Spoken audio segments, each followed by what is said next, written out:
నమస్తే అండి. మనం వచ్చేసి బ్రొకోలీ నారు వేసి చూపించాను కదా మీకు అప్పుడు.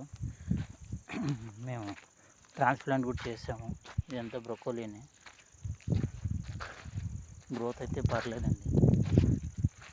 మనం ఏం వదిలింది లేదు, జీవంతో ఒకటి ఫ్లవర్ స్టార్ట్ అయింది. ఏమవుతుందంటే టెంపరేచర్కి బాటమ్ లీవ్స్ అన్నీ అట్లా అయిపోతున్నాయి.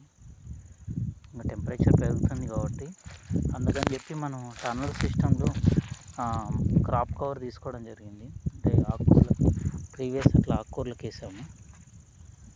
ఇప్పుడు కూడా అంతా సెటప్ చేస్తున్నాము. ఇదంతా సిరాకు. మనం ఎన్ని స్ప్రేలు చేసినా న్యాచురల్ ఫార్మింగ్లో మనకు మెయిన్గా ఆ గుడ్డు పెట్టేస్తుంది కాకు కిందంతా తెల్లగా పౌడర్ లాగా.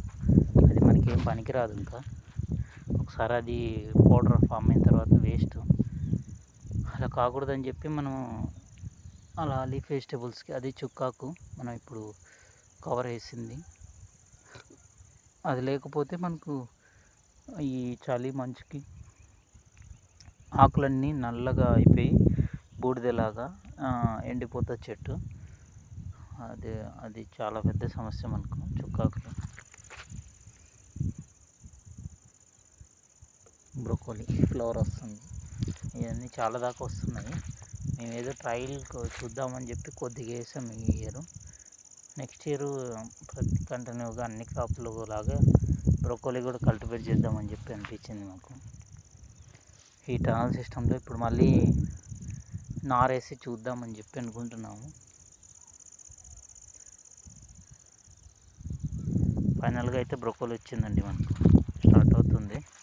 చూద్దాం ఎండ్ ఆఫ్ ది అంటే క్రాప్ కంప్లీట్ వచ్చిన తర్వాత చెప్తాను. అన్నీ వస్తున్నాయి ఫ్లవర్స్ అయితే.